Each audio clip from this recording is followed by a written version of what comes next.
Hello everyone, welcome back to the online help guide. In this tutorial, I'll walk you through the steps to lock your Messenger app. Let's get started. Start by opening Messenger on your device. Tap on the hamburger icon at the top left. Tap on the gear icon at the top right. This is the settings page. Scroll down. Tap on Privacy and Safety. Tap on App Lock. Toggle on the option for Unlock with Biometrics. Now enter your fingerprint. Then select when you want to lock the app.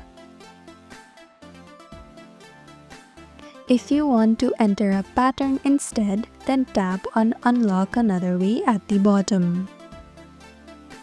Tap on Password. Then enter a pattern. And that is how to lock your Messenger app. Thank you for watching Online Help Guide. Hope this video was helpful. If it was, then hit the like button and comment down if you have any questions or feedback. Also, if you're new to our channel, subscribe and hit the bell icon so that you don't miss our upcoming videos.